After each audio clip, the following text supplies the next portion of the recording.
Να σε ρωτήσω, Όλγα, για αυτό το δύσκολο θέμα, γιατί είναι δύσκολο θέμα η τσιγκουνιά. Το λέω ευγενικά ότι είναι ένα χαρακτηριστικό που κανείς δεν θέλει να έχει. Το ερώτημα είναι, ο απέναντι που το δέχεται, το ανέχεται, εσύ τι κάνεις σε αυτή την περίπτωση?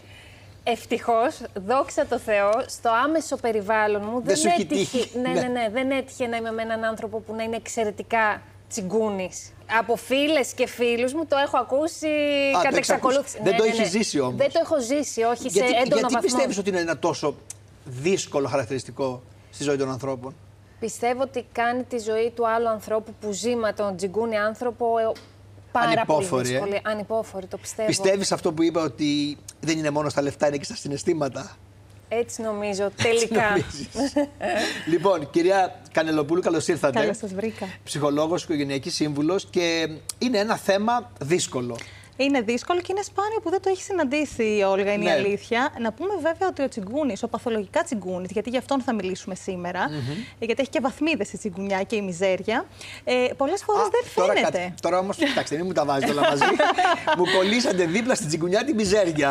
Είναι σχεδόν συνώνυμα, θα λέγαμε. Σχεδόν το ένα συνώνυμα, προκαλεί το άλλο. Γιατί η μιζέρια. Γιατί πολλοί αποκαλούν ο ένας τον άλλον μίζερο σήμερα, με μεγάλη ευκολία. Και πολλές φορές η μιζέρια προέρχεται από μια τσιγκουνιά η οποία προϋπάρχει των υλικών αγαθών. Οπότε, αν είμαι τσιγκούνη στα υλικά αγαθά, θα οδηγηθώ και σε συναισθηματική μιζέρια. Που είναι πολύ συχνό.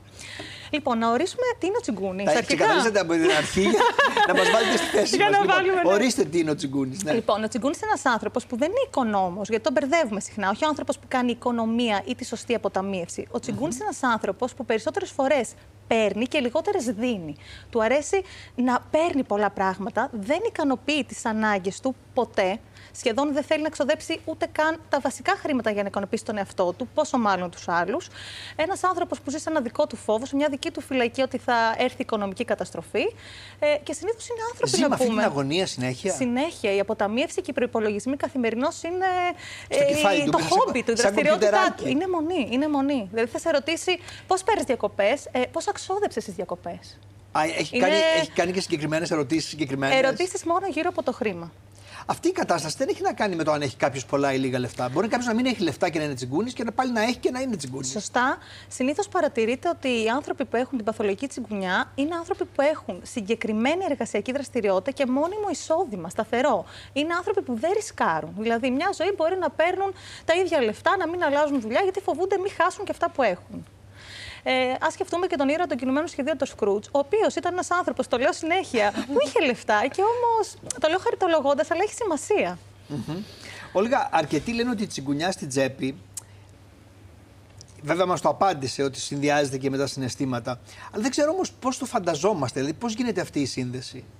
Νομίζω ότι ενώ έχουν να δώσουν συναισθηματικά, δεν δίνουν όσο θα ήθελαν ενδεχομένως, ότι είναι πιο μαζεμένοι, ότι δεν εκφράζονται ενδεχομένως όσο θα μπορούσαν. Καλά το πας, εκεί κοντά είσαι νομίζω.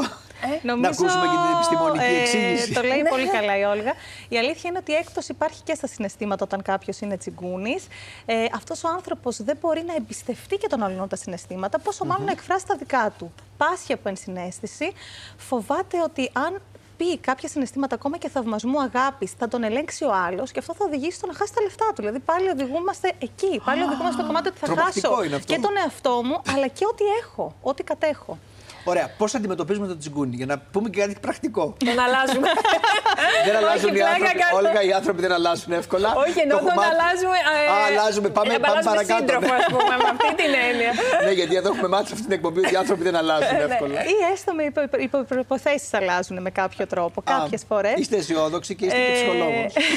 Το έχουμε δει, αλλά με πολύ δυσκολία. Ο τσιγκούνης είναι αλήθεια ότι αλλάζει πάρα πολύ δύσκολα. Αυτό το οποίο έχουμε να κάνουμε εμείς είναι να παρατηρήσουμε πολύ τη συμπεριφορά του και να μιλήσουμε μέσα από γεγονότα σε αυτόν. Δηλαδή να του πούμε τι κάνει και όχι να τον χαρακτηρίσουμε με κοσμητικά επίθετα. Είσαι άρρωστος, είσαι μίζερος, όπως είπαμε. Αυτά τα επίθετα είναι σκληρά και πονάνε. Να τον αγκαλιάσουμε, λέτε. Να τον αγκαλιάσουμε, αλλά να περιγράψουμε τις πράξεις του. Επίσης, να πούμε βέβαια ότι είναι καλό να μην έχουμε πολλές ελπίδες, γιατί η τσιγκουνιά ανήκει στις αξίες. Οι αξίες είναι κάτι που μαθαίνουμε από πολύ μικρά παιδιά. Και το να αμφισβητήσω την αξία μου ξαφνικά και να πω ότι τώρα δεν είμαι τσιγκούνης, δεν ήταν καλό αυτό που μου έμαθαν οι γονείς μου, γιατί μαθαίνετε κιόλας το πώς χειρίζομαι τα συναισθήματα και τα χρήματα αντίστοιχα. Είναι δύσκολο να αλλάξουμε τον άλλον. Εγώ που ζω με τον τσιγκούνι όμως φεύγω, αυτό που είπε η Όλγα, ή μένω? Βλέπουμε ότι συνήθως μένουμε σε τέτοιες σχέσεις και μάλιστα μένουμε ενώ είμαστε Δεν γενναιόδοροι ή δοτικοί. Γι' αυτό έχουμε μαγική και κοιτάμε ένα στον άλλον. Έχουμε ίσως την αιμονή να τον αλλάξουμε. Και αυτό... όχι. Εγώ δεν θα προσπαθήσω, κυρία Κούλογλου. Είναι κουραστικό, είναι εξουθενωτικό. Είναι εξουθενωτικό και δεν οδηγεί και πουθενά. Και να πούμε κιόλας ότι ο Τσιγκούνης δεν θα πάει και εύκολα να δουλέψει με τον εαυτό του, χαριτολογώντας πάντα. Αυτό ήθελα να σας ρωτήσω τώρα για να κλείσουμε με αυτό. Αυτός θα προσπαθήσει να το λύσει το ζήτημά του. Ακόμα και αν τον παρακινήσουμε. Ας κάνουμε αυτή την καλή πράξη, να τον παρακινήσουμε, να το λύσει. Με πολύ δυσκολία θα φτάσει ακόμα και σε ένα θεραπευτικό χώρο, γιατί εκεί πρέπει και να εμπιστευτεί. Άρα να κουμπίσει τα συναισθήματά του και να δώσει και χρήματα. Άρα, εγώ πιστεύω ότι η τσιγκουνιά. Σου λέει τώρα γι' αυτό να δώσω χρήματα. Η τσιγκουνιά είναι βαθιά συναισθηματικό ζήτημα τελικά. Είναι βαθιά συναισθηματικό ζήτημα. Απίστευτο. Ο φόβος που υπάρχει από πίσω και αξίζει να θυμόμαστε είναι ο φόβος εκμετάλλευσης. Μάλλον αυτό το άτομο κάποια στιγμή στη ζωή του βίωσε εκμετάλλευση, παραμέληση, κάτι το οποίο τον έκανε να κλειστεί. Και να προστατευτεί. Πάμε πάλι στο παιδικό τραύμα, στη σχέση με τους γονείς και όλα αυτά που λέγαμε πριν. Είναι από τα χαρακτηριστικά που δεν αλλάζουν εύκολα. Το θέμα είναι ότι δεν είναι δικαιολογία σε έναν ενήλικα. Εγώ να το καταλάβω, ας πούμε. Σε έναν έφηβο. Ναι, σε έναν έφηβο. Που ακόμα δεν έχει οριμάσει. Ακριβώς. Αλλά κάποια στιγμή λες ότι μπες σε μια διαδικασία να το διορθώσεις. Δεν είναι έτσι, έμαθα από τους γονείς μου και αυτό συνεχίζω. Ναι, αλλά αυτό είναι δύσκολο, όπως είδες.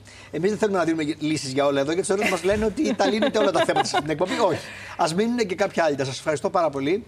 Όλγα μου, σε ευχαριστώ ιδιαίτερα για την ειλικρίνεια και την παρησία με την οποία μίλησε για ένα τόσο σοβαρό ζήτημα. Και ξέρω πάντα ότι οι άνθρωποι που έρχονται εδώ το κάνουν περισσότερο για να βοηθήσουν τους ανθρώπους που θα τους ακούσουν και θα ανοίξουν ένα θέμα. Θα βάλουν ένα λιθαράκι προβληματισμού, που αυτό νομίζω είναι το πιο σημαντικό. Εγώ ευχαριστώ πολύ για την πρόσκληση και θέλω να γνωρίζετε ότι το πρώτο πράγμα που έκανα είναι να ρωτήσω την Αλεξάνδρα αν θέλει να μιλήσω δημόσια γι' αυτό. Και μου είπε, πολύ καλά εννοείται μαμά, δεν έχω κανένα πρόβλημα να πας να το κάνεις. Άρα τα συγχαρητήρια ανήκουν και στις δυο σας. Ευχαριστούμε πολύ. Λοιπόν,